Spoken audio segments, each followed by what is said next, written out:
All right, class, today we're starting Unit 3, and for this first lecture, we are going to be discussing carbohydrate structure.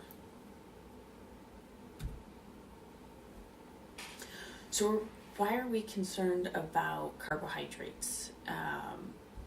So carbohydrates are important for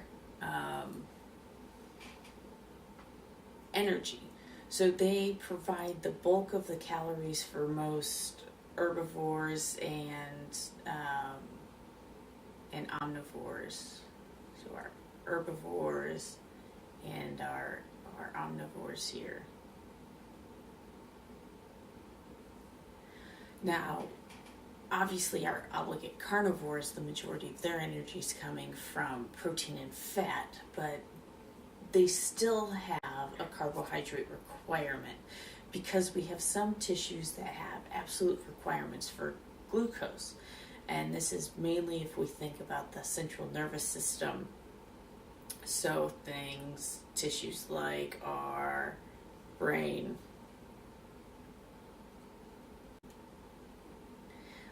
are requiring glucose exclusively for energy. Now, the brain can switch to ketone bodies as an energy source, but that is only during cases of extreme starvation, and it takes a long time for the brain to switch over. So that's where we get the exclusion principle, where these tissues must have glucose to meet their energy requirements. In addition, not only the brain, but we also have our fetal tissue and our red blood cells all must have glucose to meet their energy requirements. So what is a carbohydrate?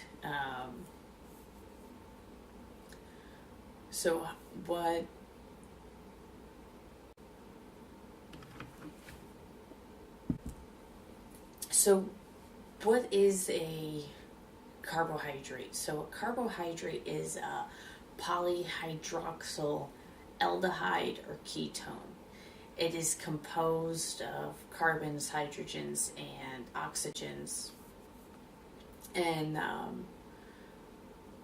so basically throughout this class, if you see anything as COH, or sometimes I may flip-flop the O and the H, and so it would be CHO. That's the abbreviation for carbohydrates. And we have simple monomers of carbohydrates, and those are our monosaccharides, our single sugars that we're discussing. We also have dimers, which is two monosaccharides conjugated together.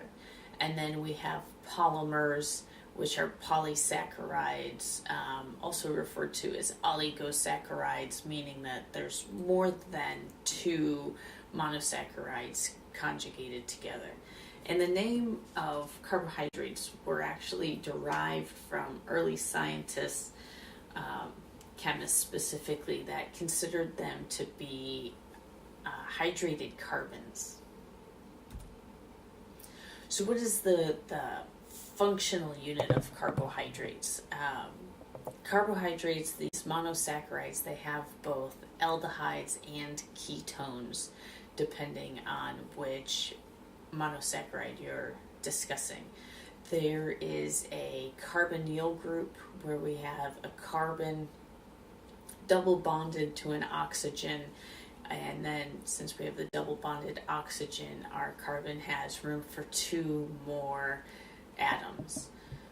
So we referred to, if you remember your organic chemistry, an R is just a placeholder similar to an X is for algebra. So that means it can be anything else except a hydrogen. So if we have a carbonyl group with an R group, so there's more stuff attached to it, and then just a hydrogen, that is what we refer to as our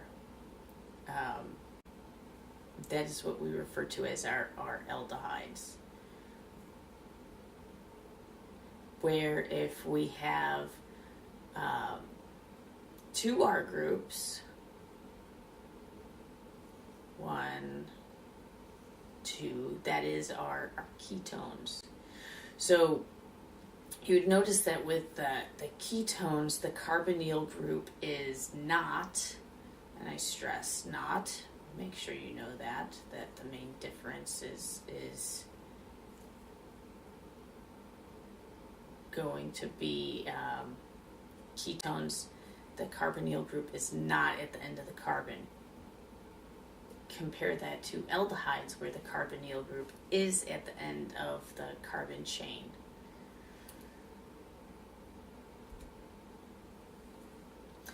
So here are some pictures of our the most common monosaccharides that we're going to deal with this class. So we have our Fisher projections up at the top.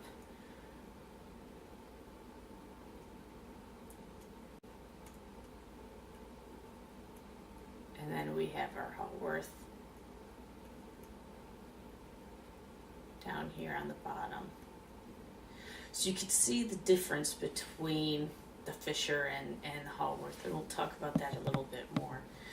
But we can also classify these into two different groups, where we have our aldoses, which are reducing agents. So this is going to include glucose and galactose. So the carbonyl groups are oxidized to carboxyl groups during the reduction.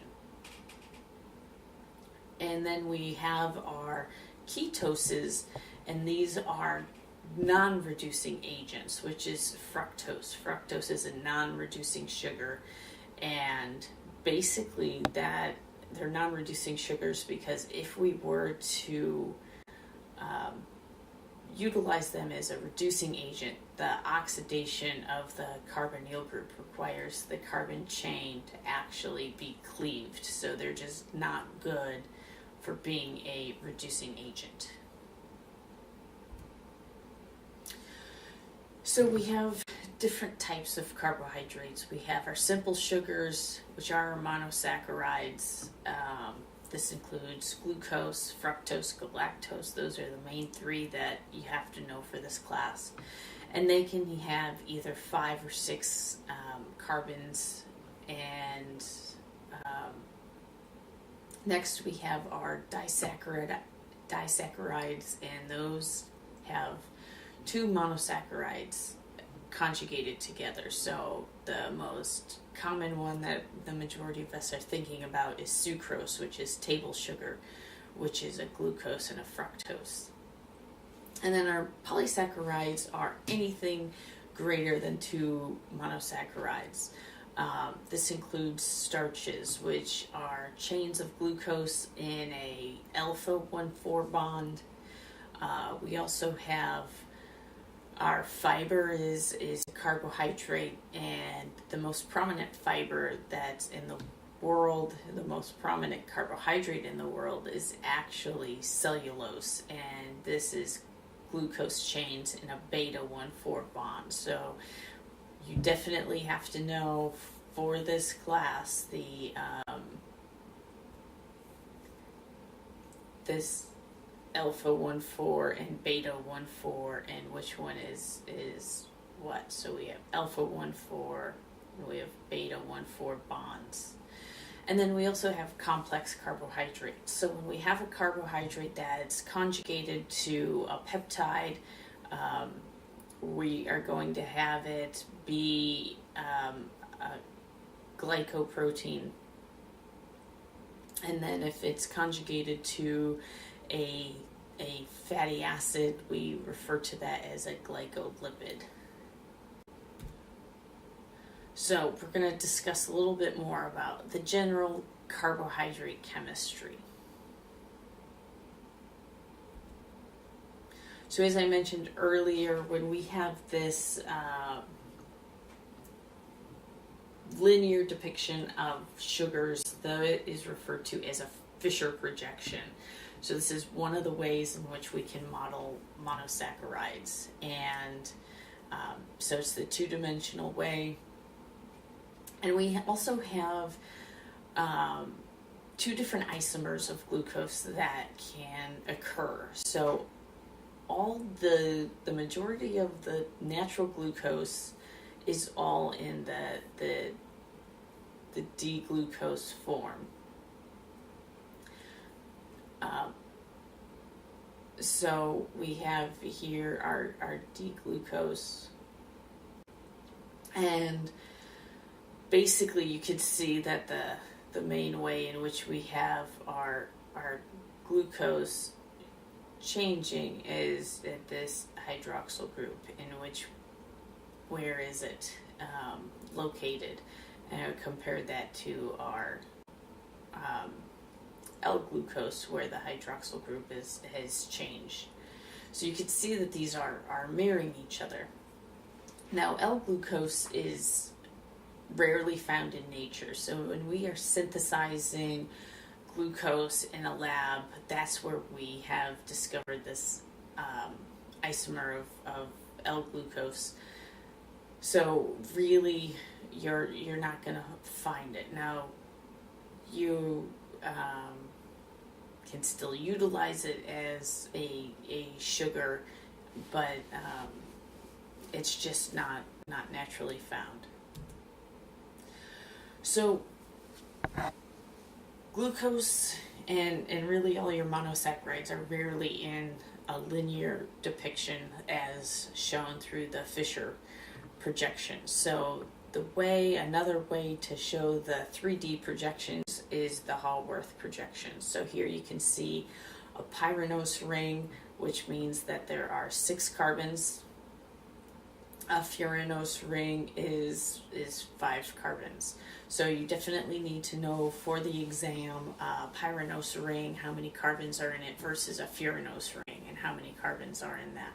And you can see any of these dark lines here. So this would be if we had 3D glasses on, these atoms over here would be coming right at you. And so here would be coming out towards your screen, and the other ones would be going back. So if you were to hold out a sheet of paper, the dark lines would be closest to you, the regular lines would be furthest away. So this is just showing it can get confusing going from the Fischer projections to the Haworth projections, and this is just showing the difference between the pyranose rings and the furanose rings, and where the hydroxyl groups are binding with that carbonyl carbon. So you could see here that we have with the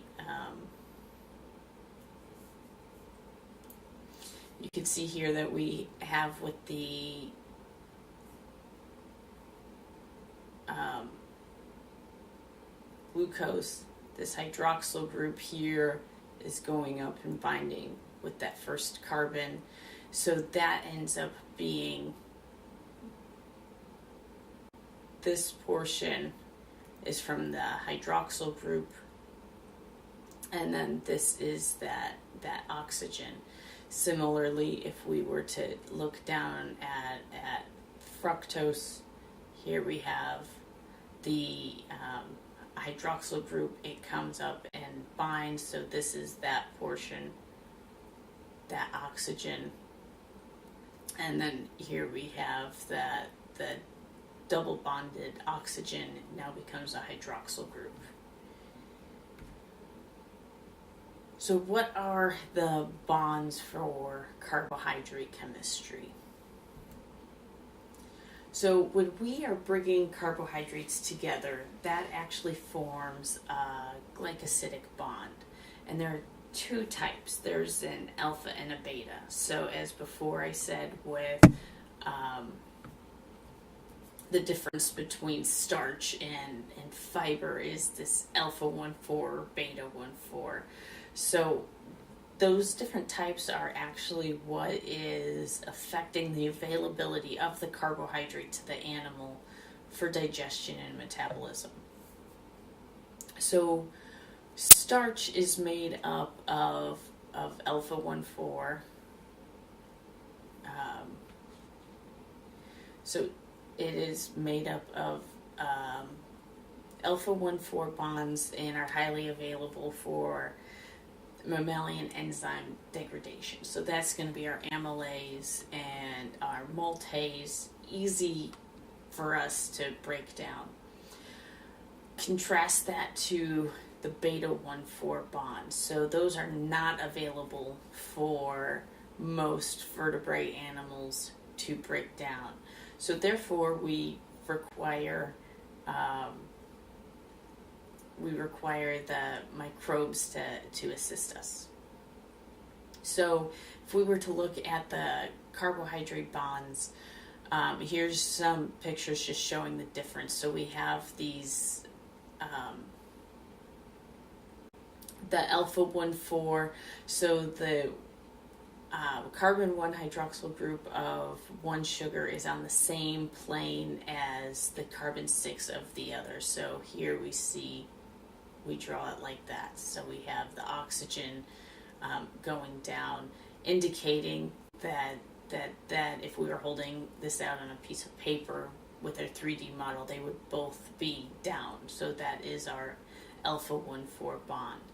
Where with our beta 1,4, we have the opposite. So one carbon hydroxyl group, it would be facing up and the other one would be facing down. So here's our Haworth projection. And so we have our Haworth projection over here. And you can see that angled oxygen bond, so that's indicating that they're two different planes.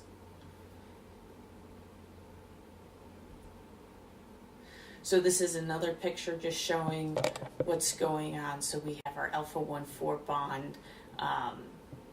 Carbon 1 and carbon 4 are in the same plane. And this is going to be starch. Our starch is going to have the alpha 1,4 bond. Contrast that with the beta 1,4, where we have C1 and C4 also, but those carbons are on different planes, and so that is cellulose.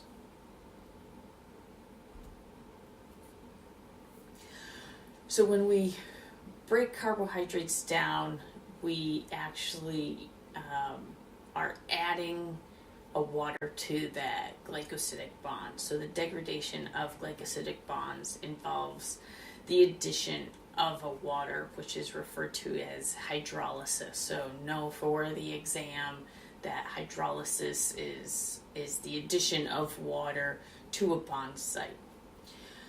So when we're breaking a glucose off of starch, that's hydrolysis. Where we have condensation, where we are removing water in order to make that glycosidic bond. So if we have excess glucose in our blood, you go to 7-Eleven and get a 64-ounce big gulp and drink it all down within a minute, you're going to have a significant amount of glucose found within your blood right after that. So your body wants to conserve that glucose, so it's going to start making glycogen. So when we're making glycogen, that is a condensation reaction, so we are actually removing water. So here's some pictures of condensation demonstration of what's occurring. So here we have two glucose molecules react. So we take the one hydrogen from the left-hand glucose and the hydroxyl group, and that's forming water. And then we get the glycosidic bond, so we only have the one oxygen left. So that is how we're forming our disaccharides. So in this case, it's maltose. If we added on another glucose, we're then starting our glycogen chain. So here we're showing the difference between condensation and hydrolysis. So if we go from the picture up top, here we have 2 glucose, 1 over here, 2 over here. If we are bringing them together, if we are making glycogen, we're gonna get a release of water. So we're removing water to get condensation, and that's coming over here, and we get the formation of a glycosidic bond. Where if we are breaking down glycogen, so let's say you are just did a carb load before you went to run the Boston Marathon, your body, when it's breaking down that glycogen to get glucose so you have enough energy while you're running, you are doing a hydrolysis. So you need water to actually, so we're going to be adding water to this so we can have add the hydroxyl group and provide the hydrogen over here to where we can now have 2 separate glucose molecules. Now, even though for this class we're mainly focusing on 3 monosaccharides or simple sugars, there are actually approximately 70 known different types of monosaccharides.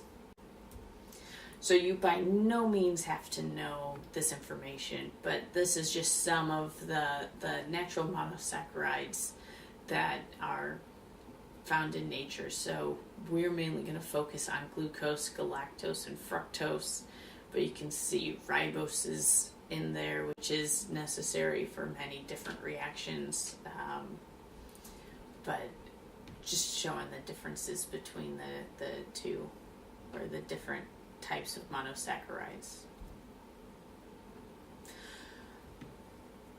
Our monosaccharides come from disaccharides or polysaccharides. So here we have our sucrose, which is made up of glucose and fructose. Our lactose is made up of galactose and glucose, and our maltose is made up of glucose and glucose. So you definitely have to know for the exam which 2 monosaccharides are making up these disaccharides specifically. You don't have to know the pictures or the diagrams. So what is the biological role of these monosaccharides? So they are the circulating energy source for many animals. So in the majority of the animals we are discussing for this class, we mainly are referring to glucose. Glucose is the main circulating energy source that's available for animals. Your body is highly regulating your blood glucose levels. If you're too high, you can end up having a diabetic coma or seizures. If you're too low, you'll also have seizures. So your body definitely wants to maintain the glucose level in the blood.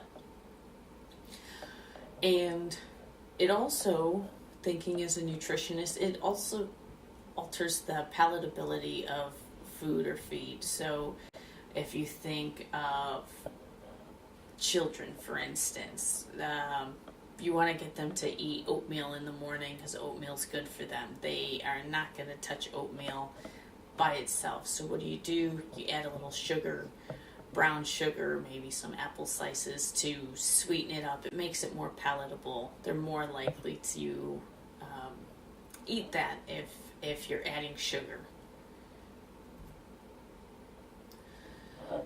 Now, interestingly, right after an animal is born, the predominant sugar after birth is fructose. And this is really unclear as to why, and it's more prominent in ruminants. So on the left-hand side, you see the picture of fructose, just in case you forgot. And then on the right-hand side, we have a graph showing the concentration of glucose and fructose. And before the 70s, when we were looking at glucose levels or blood sugar levels after an animal was born, we always looked 24 hours after the animal was born. But as you can see here, when they're first born, so in this case, this is lambs. And when these lambs were first born, we have the predominant sugar is fructose. So fructose is in red. So it is about 45 milligrams per 100 mils of blood, which is pretty significant, much greater than glucose. So glucose was only around 10. So and with this study, they bled the animals every 2 hours for 24 hours. And they stayed, the lambs stayed with their mamas. But here you can see that really quickly the fructose drops. And right around 6 hours, it basically plateaus. And at around the same time, that's when glucose becomes the predominant sugar. So we have this very rapid switch. And as I mentioned, it's unclear why we have this change, especially since the fetus needs glucose as its main energy source. So next we're going to talk about the disaccharides. So as I mentioned earlier, our disaccharides are when we have two simple sugars or monosaccharides that combine. Di means two, saccharides is referring to carbohydrates. So when we have two glucose molecules come together in an alpha 1,4 bond, that's what we refer to as maltose. So basically, I really want you to know for the class that maltose is two glucose molecules and that they are alpha 1,4 glycosidic bond. I really would like you to know what bonds, because if we change that bond, we've changed the disaccharide.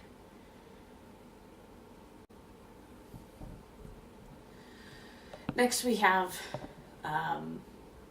lactose. So here our lactose is a glucose and a galactose, and these are two monosaccharides held by a beta 1,4 glycosidic bond. So where maltose was alpha 1,4, lactose is beta 1,4, and you can tell that based off of this diagonal oxygen bond here.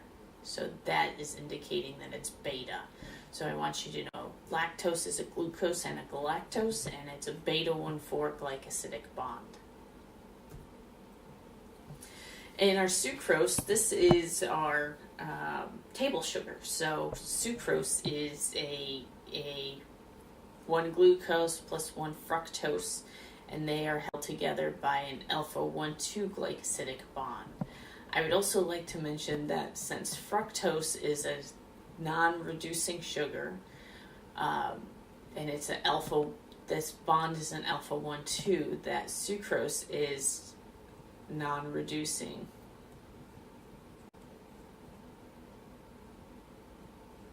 So, meaning that, for instance, it cannot participate in the Maillard reaction. You need a reducing sugar that can react with the lysine and proteins. Next we have trehalose. Now, if you remember earlier when I mentioned that maltose is 2-glucose. Trehalose is also 2-glucose molecules, except these are held together by an alpha-1,1 glycosidic bond. So we have it, so this means it's also a non-reducing sugar. And this is the sugar that invertebrates and insects are using as their circulating energy source. So where we use glucose, insects and mollusks, other invertebrates, are using trehalose. I'd like to mention that it's also found in some fungi such as mushrooms, but it's definitely the main sugar of invertebrates. So this is just, you by no means have to know this reaction, but just showing you how trehalose is broken down in the Mexican bee. So basically you'll notice it's pretty similar to what we have. So once, and remember that invertebrates, insects don't have circulating blood, so that is referred to as hemolymph over here. Don't need to know for this class, but just good to know. So here you have our trehalose in the blood,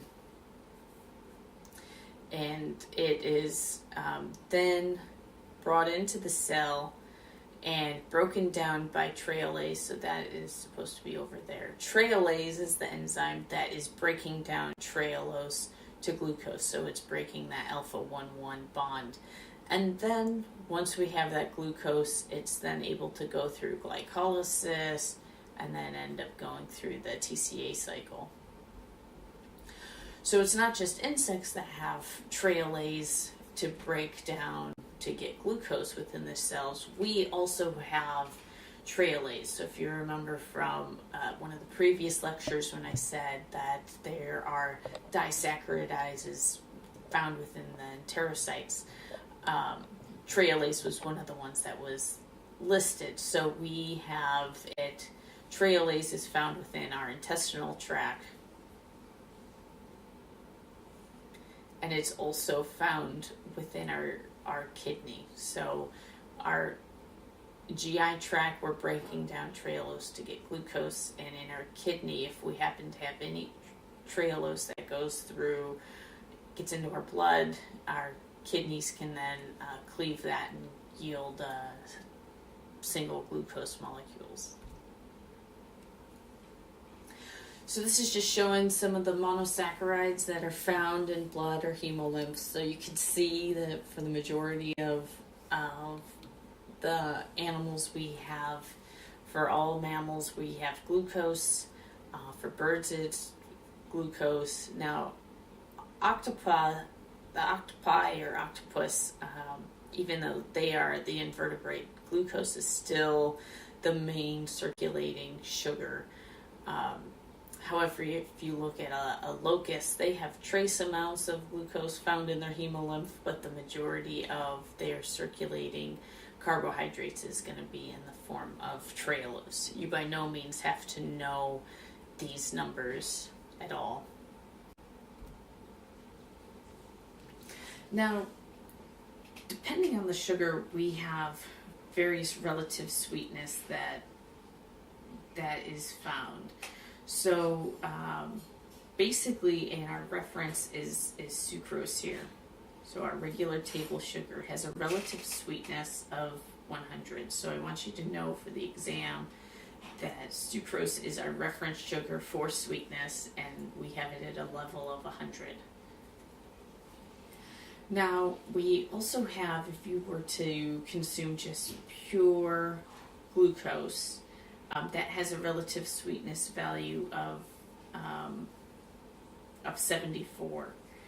So it's not as sweet. Compare that to fructose, where fructose has a sweetness value of 173. So it's very, very sweet. So that's one of the reasons why high fructose corn syrup is utilized in so many foods, is because these companies want to increase the sweetness. We are drawn to eating sweet things. So that's the main reason they increase the amount of fructose found within the corn syrup, makes it sweeter. We're more likely to eat more of that product.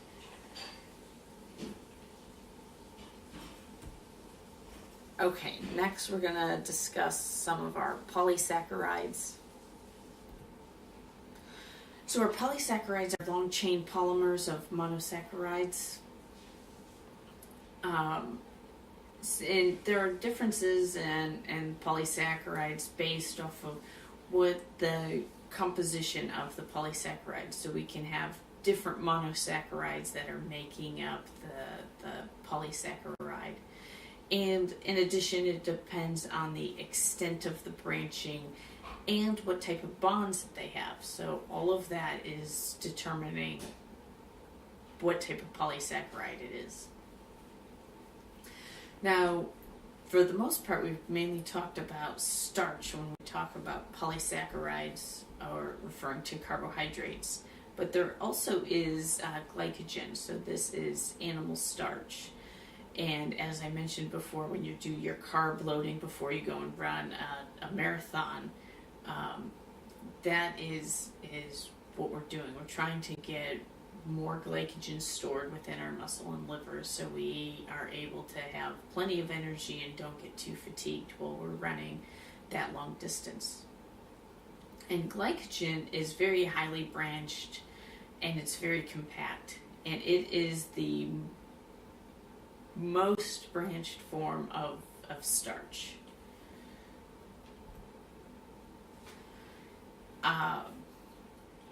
Next, we're going to talk about cellulose. So, cellulose is by far the most prominent carbohydrate found on this planet.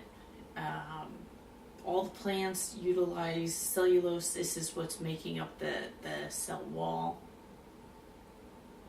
So, it's the cell wall.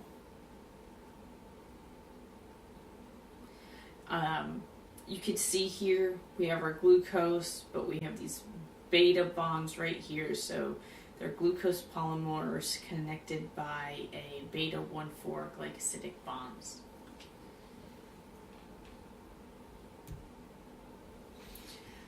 Next is amylose. So amylose is a component of starch. If you notice, it makes up only about 20% of starch here, and that varies depending on the food source. So 20% is about what is found in potatoes and corn. Now if you were to happen to look at unpolished long grain rice, that's going to be a lower amount of amylose. You'll have a greater amount of amylopectin, which we'll talk about later.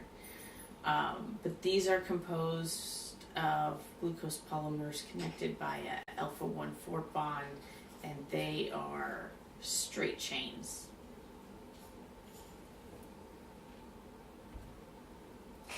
Now, as a food scientist, animal nutritionist, or even as a human nutritionist, we want to be able to tell how much amylose is in a food. So if we are trying to formulate diets or come up with a diet for a diabetic in the hospital, etc., we want to be able to make sure that we know how much amylose there is, because amylose is more available to an animal than the other component of starch, which is amylopectin. So when we have amylose, as I said, it's a straight chain, but it actually forms this cyclical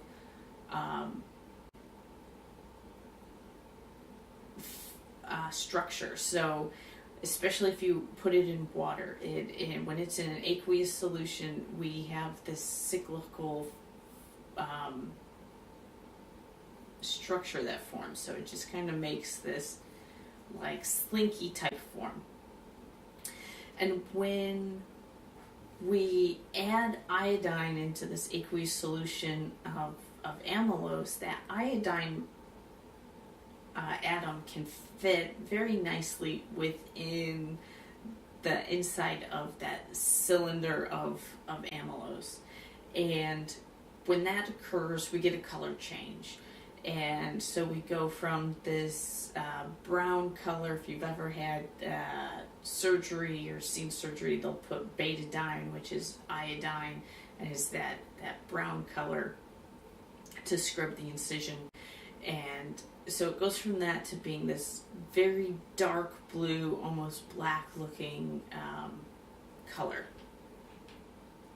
So here we have some pictures.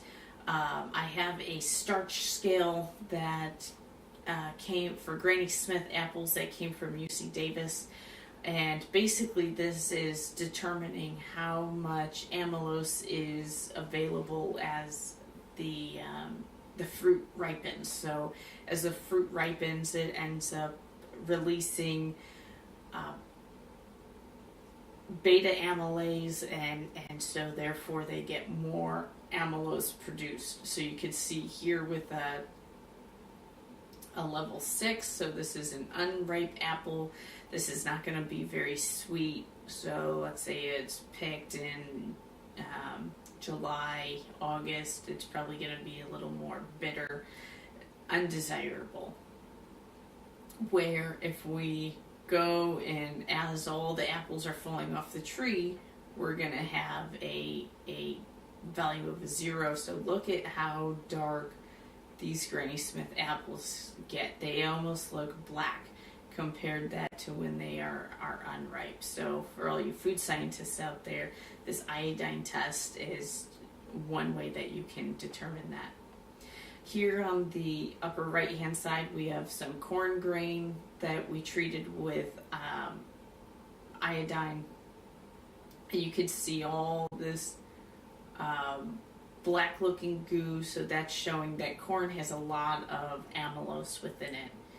And then on the lower right hand side, we have the different types of food products. So you can see here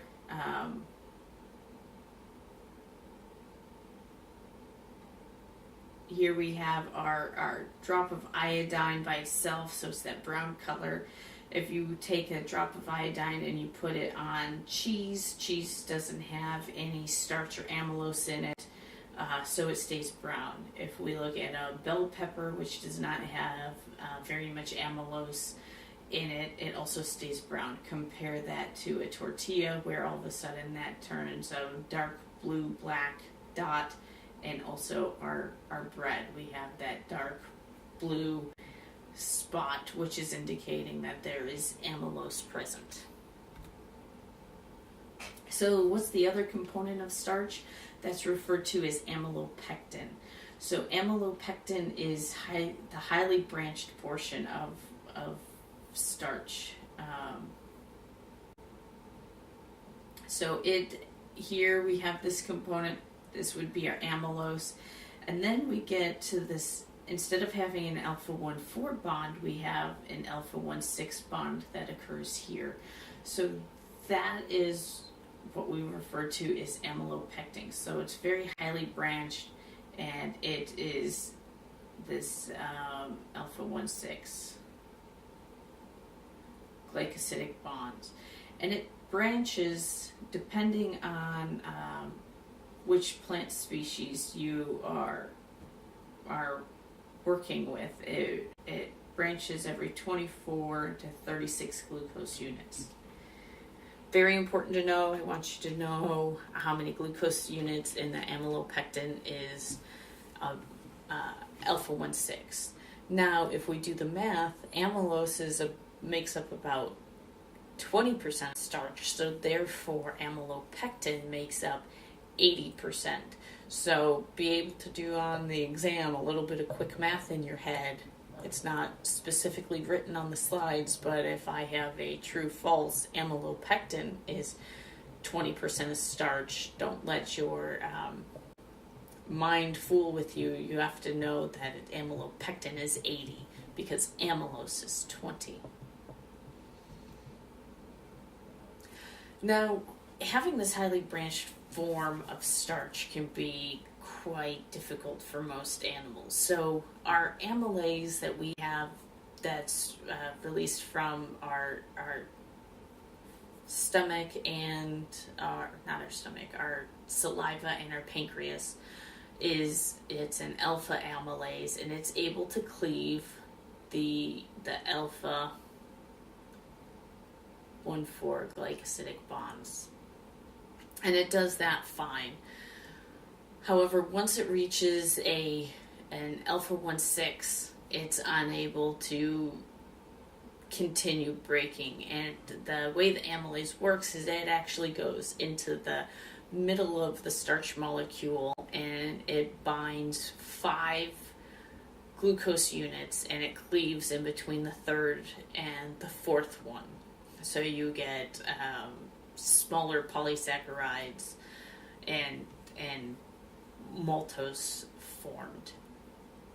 So when we reach these alpha 1,6 glycosidic bonds, our amylase isn't able to work anymore. So that's what we refer to as our limit dextran, because we've limited the ability of the amylose to work. So therefore it ends up reducing the availability of that starch. So if we have a lot of amylopectin within our food, that is actually less available to us than if we use the food that has very high amounts of amylose. So that would be comparing an unripe apple to a ripe apple. So our unripe apple is less available to us than our ripe apple. Now, bacteria and fungi have no problem cleaving these alpha 1,6 bonds. So that's where we have this nice synergistic relationship, and they're able to cleave that. They break down that glucose that's cleaved off and form volatile fatty acids. We absorb those and get our energy. So the nice symbiotic relationship with our bacteria and fungi are really what's helping improve the digestibility of starch. So here's just a picture showing differences between glycogen, branched starch, and unbranched starch. So here we have, you can see our glycogen right here. Look how branched it is. Our starch, so this is, every time we hit one of these, this ends up being our amylopectin. And this is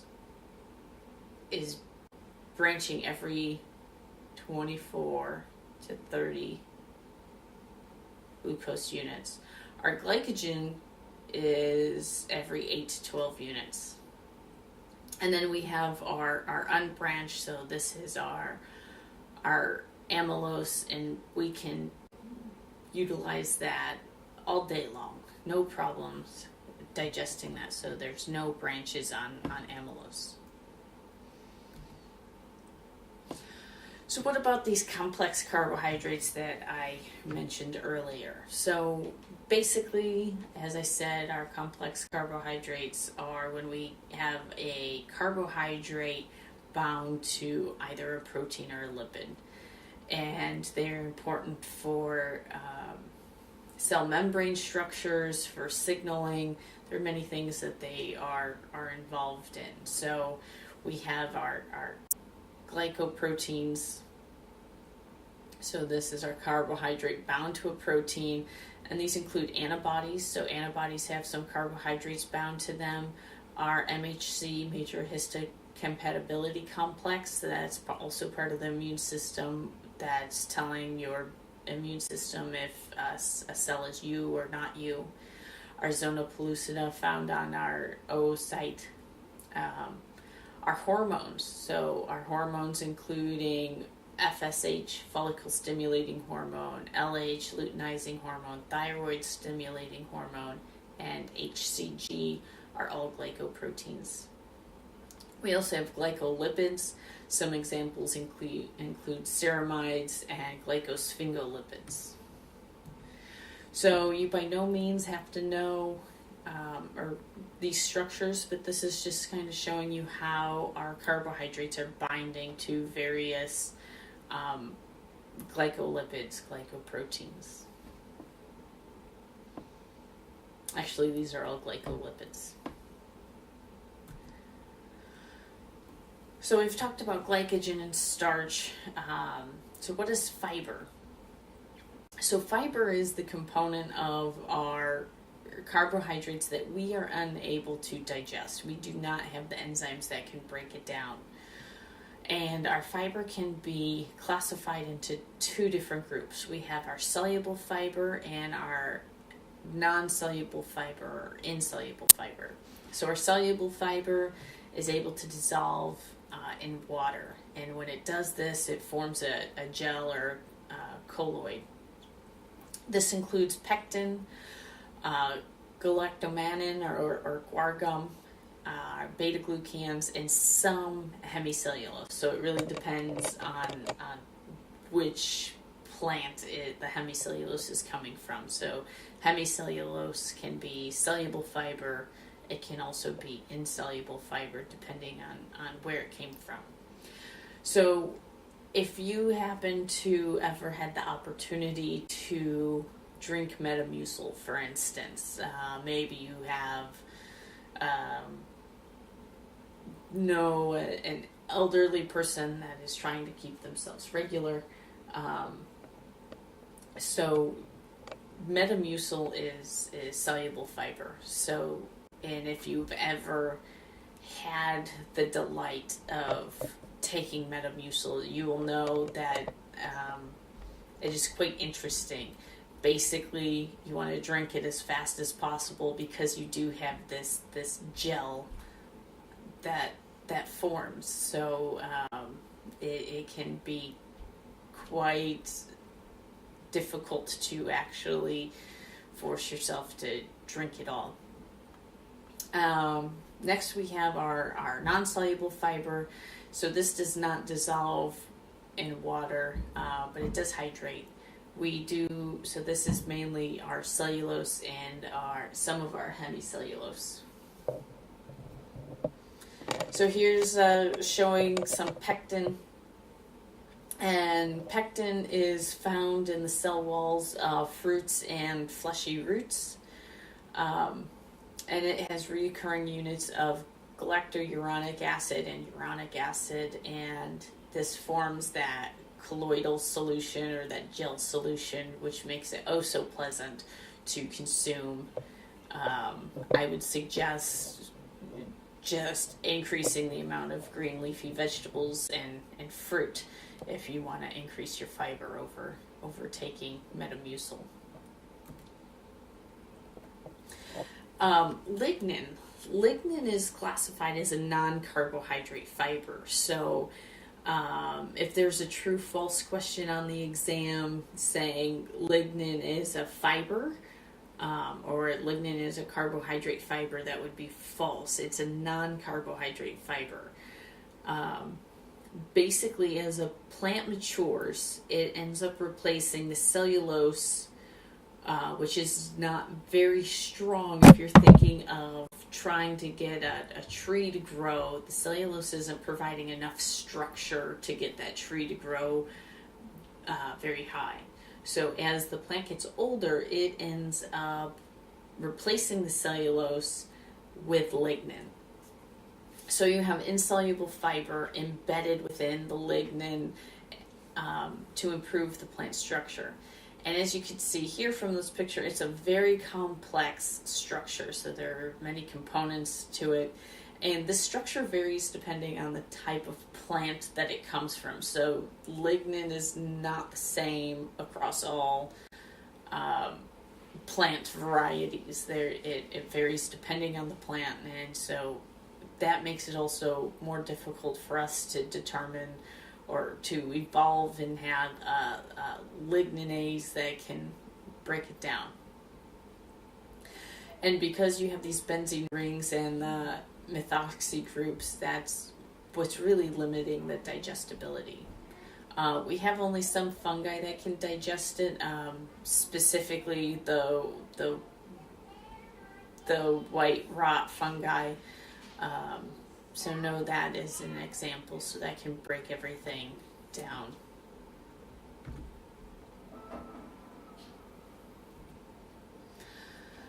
Now we have, I'm sure many of you are familiar with, if you happen to eat a lot of beans, for instance, how if you consume a lot of fiber, you may be plagued with flatulence. Beans, for instance, specifically have a lot of stachyose and raffinose, and these are fiber polysaccharides that are very difficult for, we're unable to digest them. But they are able to be digested and fermented by microorganisms within the lower GI tract. So that's basically what, if you consume a lot of beans, why you may be gassy. And if you ever happen to provide your dog, for instance, if you go to one of the big box stores and you get your dog some of the cheapest dog food, there's going to be a lot of soybean meal found within that.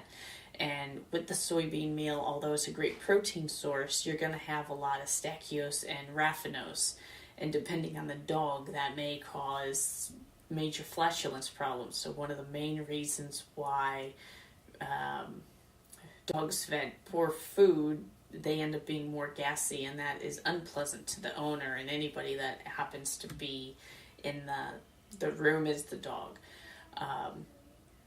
So you have to be aware of the type of fiber that the animal's consuming, because you are going to be more prone to flatulence. And there are some products out there, so if you happen to eat a lot of beans in your diet and you don't want to have the negative connotation associated with flatulence, then you can always utilize the product Beano, which is an enzyme that was isolated from Aspergillus niger, and that is able to break down the stachyose and raffinose.